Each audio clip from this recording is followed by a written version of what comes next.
பழமையை பாதுகாக்கிறதும் பொருட்களை சேகரிக்கிறதும் பொருளாதாரத்தை மேம்படுத்துறது கிடையாது. அதை தாண்டி இதை பற்றியெல்லாம் படிக்கும்போது நமக்கு கிடைக்கிற நாலெட்ஜ், அதை நம்ம அடுத்த ஆளுகள்கிட்ட பகிர்ந்துருக்கிறதும் நமக்கு அவ்வளோ ஒரு சந்தோஷத்தை கொடுக்கும். இன்றைக்கி இந்த 42 வருஷ பயணத்தில் நம்ம கலெக்ஷன் வந்து Guinness book of world records உலகத்தில் லார்ஜஸ்ட் கிளாக் கலெக்டர் இந்த வேர்ல்டுன்னு ஒரு அங்கீகாரத்தை கொடுத்துருக்கு. அமெரிக்காவில் உள்ள பெரிய ஒரு கிளாக் கலெக்டரோட கலெக்ஷனை ரெக்கார்ட் பிரேக் பண்ணியிருக்கோம். என்னோட பேர் ராபர்ட் கெனடி. என்னோட சொந்த ஊர் Nagercoil. Now I am settled in Chennai.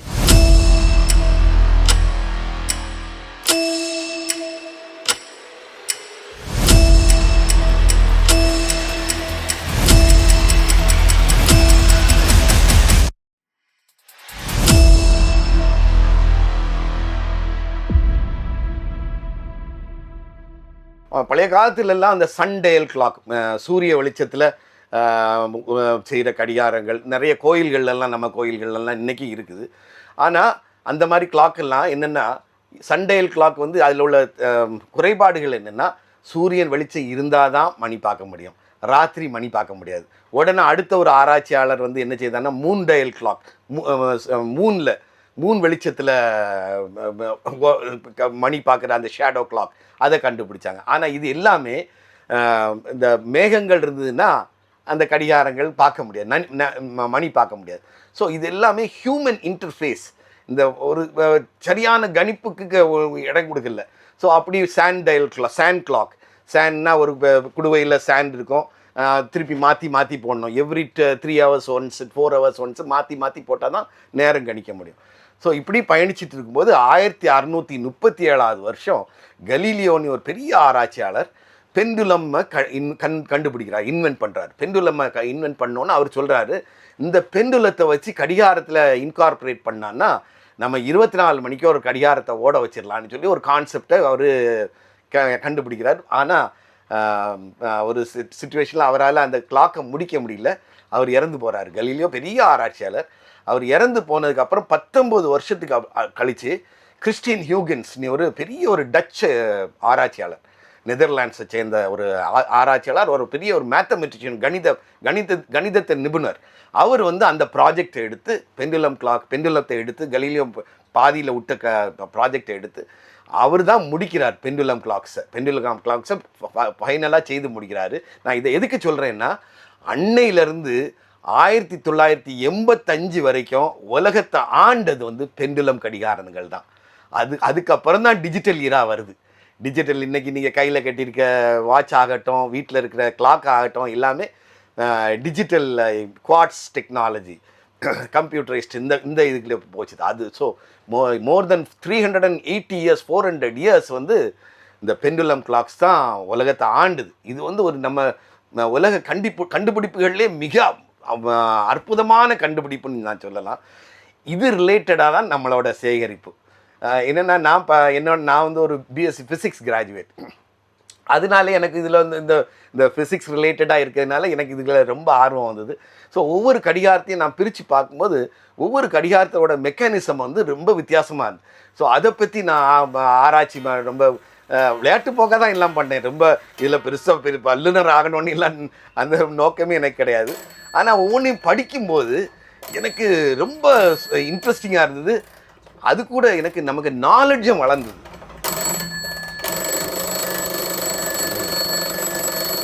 நம்மளோட சேகரிப்பில் முதல் கிளாக் எதுன்னா, ஒரு அன்சோனியான்னு ஒரு கிளாக். அது வந்து எப்படி எனக்கு கிடச்சிதுன்னா, நான் பிறக்கும் போதே அது எங்கள் வீட்டில் இருந்தது.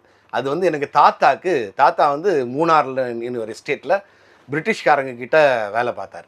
1920 அவர் ஹெட் கிளர்க்காக இருந்தார். 64 குட்டி எஸ்டேட்டுக்கு அவர் தான் ஹெட் கிளர்க். ஸோ அந்த காலத்தில் வெள்ளைக்காரன் வந்து எந்த ஒரு இந்தியருக்கும் மேனேஜரியல் போஸ்ட் கொடுத்ததில்ல. ஸோ எனக்கு தாத்தா வந்து இந்தியன் போஸ்ட்டில் அவர் தான் டாப் போஸ்ட்டில் இருந்திருக்காரு. ஸோ அவருக்கு வேலை நுணுக்கத்தை பாராட்டி பிரிட்டிஷ் கவர்மெண்ட் வந்து அந்த காலத்தில் ஒரு சவர்லே காரும் ஒரு அன்சோனியா கிளாக்கும் கொடுத்துருந்தாங்க. ஸோ அந்த கிளாக்கு தான் என்னோடய ஃபஸ்ட்டு கிளாக்காக எனக்கு பெட்ரூமில் வந்தது. அப்படி பயணித்தது தான் என்னோடய ஃபஸ்ட்டு கிளாக். நான் காசு கொடுத்து வாங்கினதுன்னா 20 ரூபாய்க்கு ஒரு broken pendulum clock, Japanese pendulum clock.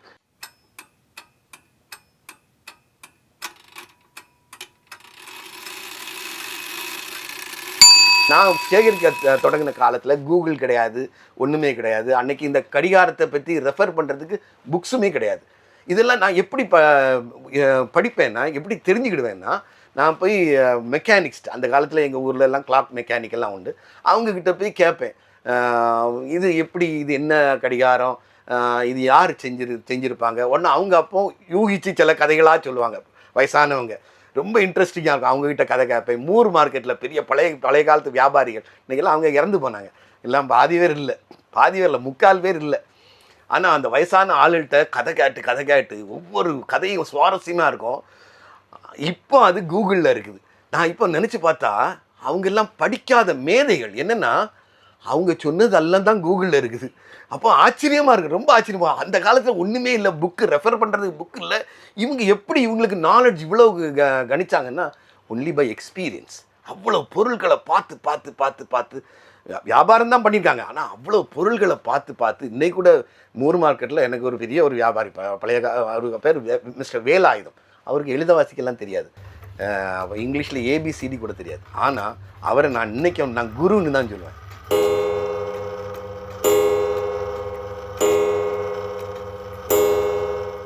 நம்ம கலெக்ஷனில் இருக்கிறதுலே ஓல்டஸ்ட் கடிகாரம் என்னென்னா 295 வயசு அதுக்கு, அந்த கடிகாரத்தோட வயசு. அது வந்து மாயவரம் மயிலாடுதுறைன்னு சொல்கிற ஊரில் 92 or 93. அது அப்போ ஒரு அந்த நேரத்தில் நான் 1100 ரூபாய்க்கு வாங்கினேன். அது அன்னைக்கு நான் வாங்குறதுக்கு இஷ்டப்படலை. ஏன்னா ஒரு காயலங்கடையில் பார்க்குறேன், அது அந்த மிஷினே பெரிய மிஷினாக இருக்கும். அப்போ நான் 1100 ஃபைனல் ப்ரைஸ்ன்னு சொன்னோன்னே நான் இஷ்டப்படாமல் அப்படியே வெளியே நடந்து போனேன். அப்போ நான் எப்போவுமே கூட அப்போ ஒரு மெக்கானிக்கை கூட்டிகிட்டு போவேன். ஒரு வயசானவர் வந்தார். அப்போ அவர் வந்து என்கிட்ட சொன்னார், தம்பி இந்த கடிகாரம் நான் பார்த்ததே கிடையாது, என் தாத்தாவும் பார்த்தது கிடையாது, இது விசேஷமான கடிகாரம் தம்பி. அப்போ கூகுள்லாம் கிடையாது. அப்போ நீ வாங்கிரு தம்பி, இது விசேஷமான கடிகாரம், காசை பார்க்காத. அப்போ கையில் இருந்த காசெல்லாம் கொடுத்து அதை வாங்கினேன். இன்றைக்கி வந்து அந்த கடிகாரத்தோட ஹிஸ்ட்ரி எடுத்து பார்த்தாச்சுன்னா, it's a handmade clock from England, பட்டறையில் செய்யப்பட்ட கிளாக். அது வந்து அதுவும் நம்மகிட்ட மட்டும்தான் இன்றைக்கி உலகத்தில் இருக்குது. எந்த மியூசியத்துலேயும் கிடையாது, கூகுளில் நீங்கள் சர்ச் பண்ணாலும் கிடைக்காது. ஸோ இதெல்லாம் எவ்வளோ ஒரு அரிய பொக்கிஷம்.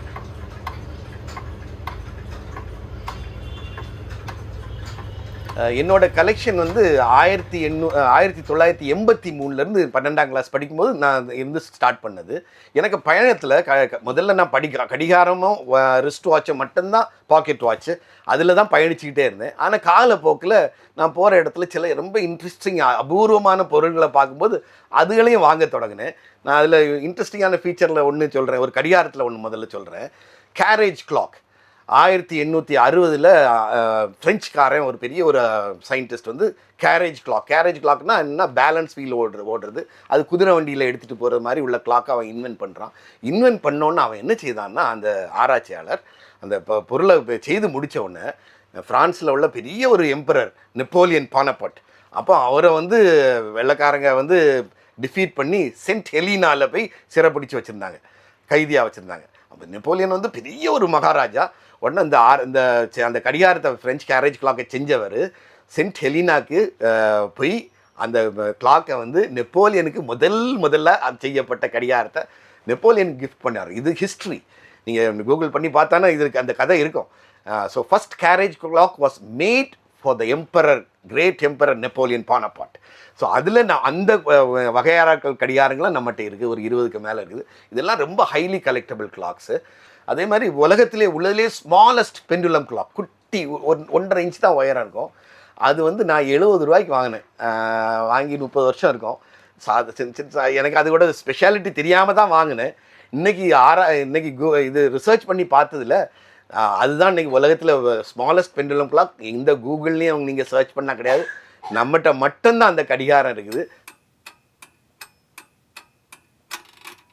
அதே மாதிரி பெண்டுலம் கிளாக்ஸ் கண்டுபிடிக்கப்பட்டதில் முதல்ல வந்து டால் கிளாக்ஸ், பெரிய 6 அடி 7 அடி உயரத்தில் தான் அந்த கிளாக்ஸ் இருந்தது. அதுக்கு பேர் டால் கிளாக்ஸ்னு பேர். முதல்ல அதுக்கு பேர் வந்து டால் கிளாக்ஸ்னு தான் பேர். அப்போ அப்படி டால் கிளாக்னு எல்லாரும் சொல்லிட்டு இருக்காங்க, எல்லாரும் வாங்க தொடங்குறாங்க. அமெரிக்காவில் ஒரு பெரிய ஒரு கவிதை எழுதுகிறவர், பாட்டு எழுதுகிறவர், நம்ம கவிஞர் கண்ணதாசன் ஐயா மாதிரி அமெரிக்காவில் ஒரு பெரிய கவிதை எழுதுகிறவர் ஒரு பாட்டு எழுதுகிறார். மை கிராண்ட் ஃபாதர்ஸ் கிளாக்னு ஒரு பாட்டு எழுதுகிறாரு. அந்த பாட்டை வந்து ஒரு பிள்ளை படிக்கிறது மாதிரி எப்படின்னா அவங்க தாத்தா வந்து அந்த கிளாக் இருந்தது வரைக்கும் தாத்தா இறக்குற அன்னைக்கு அந்த கிளாக் நின்றுச்சு. அந்த பாட்டு அழகான பாட்டு நீங்கள் கூட யூடியூப்பில் போட்டு கேட்கலாம், மை கிராண்ட் ஃபாதர்ஸ் கிளாக். அந்த கிளாக் அந்த அந்த பாட்டு வந்து ரொம்ப பிரபலமாகுது 1850களில். ரொம்ப பிரபலமான ஒன்று அந்த டால் கிளாக்னு சொல்லி கூப்பிட்ட கிளாக் எல்லாரும் அதை started calling at grandfather's clock. So அதோட டெக்னிக்கல் நேம், கிராண்ட் ஃபாதரோட technical name is tall clock. அதெல்லாம் நான் ஆக்சுவலாக நிறைய கலெக்டர்ஸ்ட்டு சொல்லுவேன், யூ ஷுட் நாட் இந்த கிளாக்கை வந்து கிராண்ட் ஃபாதர் கிளாக்னு சொல்லக்கூடாது, டால் கிளாக்னு யார் சொல்லணும். அதே மாதிரி ஆனிவர்சரி கிளாக்னு சொல்கிறேன்னா ஒரு வருஷம் ஓடுறது, அது ஆனிவர்சரி கிளாக்னு தான் சொல்லணும், பர்த்டே கிளாக்னு சொல்லவே கூடாது. அதோட original name is anniversary clock. ஆனிவர்சரின்னா ஒரு வருஷம், இன்னைக்கு உள்ள அதை பர்த்டே கிளாக்னையும் நம்ம ஊரில் அதுக்கு வழக்காடு முறையில் ஆயிடுச்சு. ஆனால் அதோட original technical name is anniversary clock. இதில் இன்னொரு மெக்கானிக், எனக்கு கூட 22 வருஷமாக பயணிச்சுட்டு இருக்க ஒரு மெக்கானிக்கை பற்றி நான் கண்டிப்பாக சொல்லியே ஆகணும். அவர் பேர் நாகராஜ். அவர் எனக்கு சம்பளத்துக்கு தான் வேலை செய்கிறாரு. ஆனாலும் எத்தனையோ மெக்கானிக் எனக்கிட்ட வேலை செஞ்சுருக்காங்க. ஆனால் இந்த மனுஷன் வந்து சம்பளத்துக்கு மட்டும் வேலை செய்கிற ஆள் கிடையாது. இஷ்டத்தோடு வேலை செய்வான். அவனுக்கு வந்து ஒரு வேலை செய்யாத கடிகாரத்தை கொடுத்தான்னா அது வேலை செய்து முடிஞ்சானா அவனுக்கு தூக்கமே வரும். அவன் இடத்த விட்டு காலி பண்ணுவான். அவனுக்கு 8 ஹவர் தான் டியூட்டி, 8 ஹவரத்துக்கு தான் நான் சம்பளம் கொடுப்பேன். ஆனால் அவன் வேலை செய்து 14 மணிக்கு 13 மணிக்கெல்லாம் வேலை செஞ்சுட்டு இருப்பான். நானாக பார்த்து ஐயோ ஆனால் நீங்கள் எக்ஸ்ட்ரா வேலை பார்த்துருக்கீங்கன்னு சம்பளம் கொடுப்பேன். அவர் இல்லைன்னா இந்த கலெக்ஷன் இல்லைன்னு தான் நான் சொல்லணும். எனக்கு ஒய்ஃபுக்கும் அவனை கட்ட ஆகாது. ஏன்னா அடிக்கடி சொல்லுவாள், உனக்கு அவன் தானே பொண்டாட்டி, என்னை விட அவனுக்கு தான் முன்னுரிமை கொடுப்பா. அது அப்படி இல்லை நோக்கம். எனக்கு ஒய்ஃபு எப்போவுமே எனக்கு மனைவி தானே. ஆனால் இவர் வந்து இந்த மெக்கானிக் வந்து நோக்கம் வந்து ஒரு பியூரிட்டி நோக்கம். என்றைக்குமே காசுக்கு மட்டும் நீங்கள் வேலை செஞ்சீங்கன்னா, எந்த ப்ரொஃபஷனாக இருக்கட்டும், நீங்கள் ஒரு கம்பெனிக்கு வேலை செஞ்சீங்கனாலும் இஷ்டத்தோட வேலை பாருங்கள்.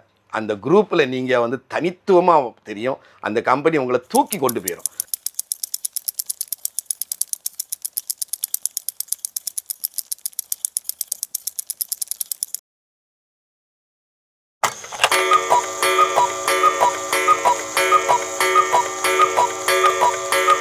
நம்மளோட சேகரிப்பை வந்து பார்க்க வர்றவங்க எல்லாருமே வெளிநாட்டுக்காரங்களே கூட கேட்பாங்க, அப்போ நீ வந்து உலகம் ஃபுல்லாக நீ பயணிச்சிருக்கியா, எல்லா பொருட்களும் இருக்க, உலகத்தில் உள்ள அவ்வளோ அரிய பொருட்கள்லாம் இந்த மியூசியத்தில் இருக்குதா, எல்லா நாட்டுக்கும் போயிருக்கியா?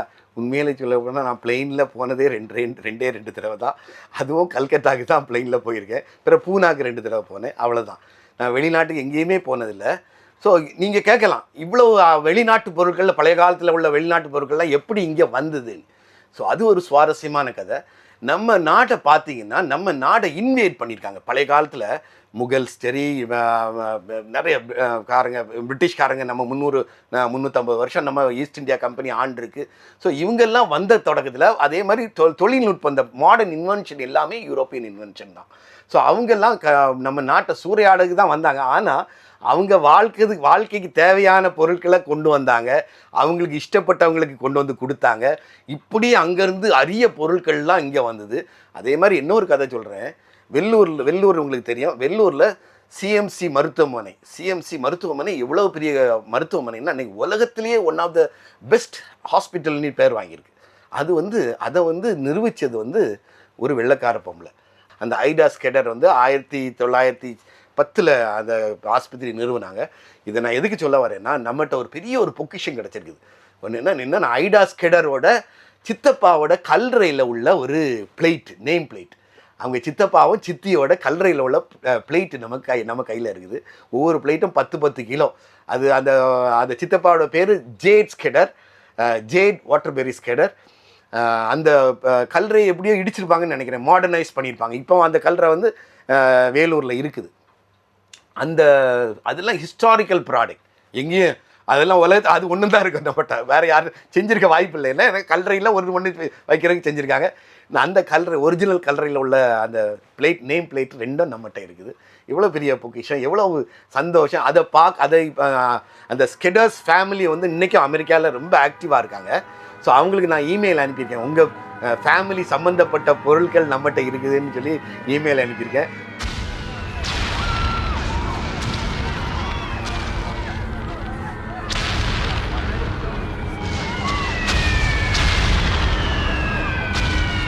பேர்ல் ஹார்பர் வார், ஜப்பானுக்கும் அமெரிக்காவுக்கும் நடந்த வார். ஜப்பான்காரன் வந்து பேர்ல் ஹார்பர், அமெரிக்காவோட பேர்ல் ஹார்பரை போய் அட்டாக் பண்ணுறான்.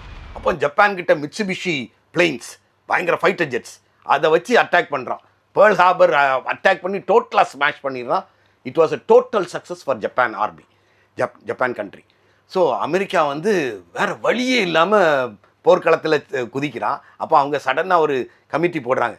எப்படின்னா, நம்ம விமானப்படையை நம்ம ஸ்ட்ரெங்தன் பண்ணலைன்னா நம்ம ஜப்பான் கூட ஜெயிக்க முடியாதுன்னு சொல்லிட்டு 1000 போர் விமானம் அவங்க தயார் பண்ணுறாங்க. அந்த 1000 போர் விமானம் ஃபைட்டர் ஜெட்டுக்கு பேர் வந்து கர்மன் F6F ஹெல்கேட்.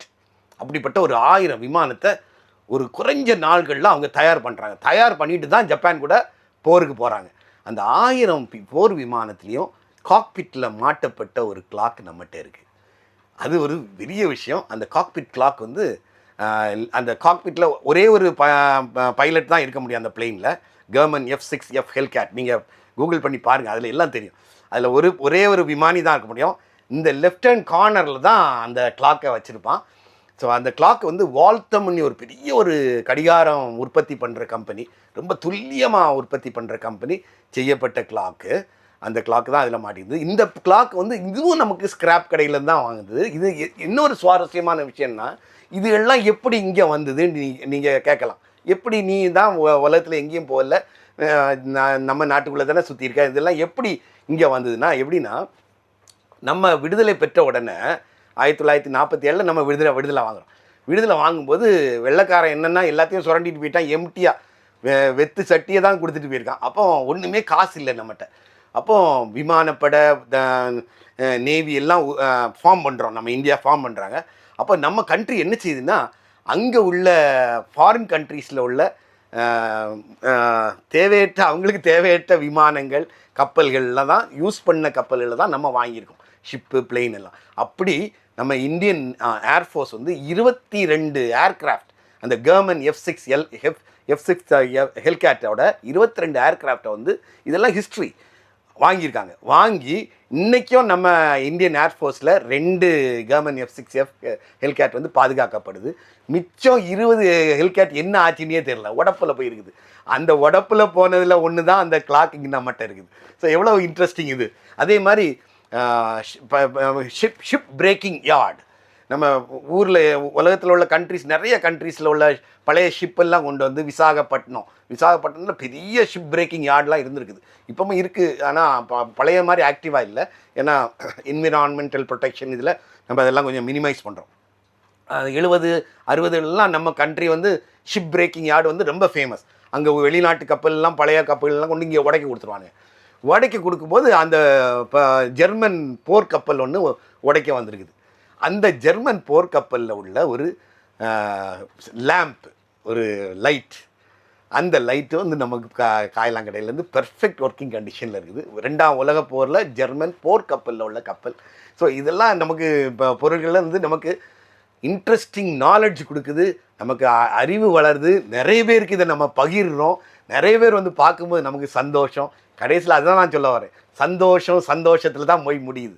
காசு மட்டும் வச்சு சந்தோஷம் அடைய முடியாது. காசு இல்லாமலும் we can be happy.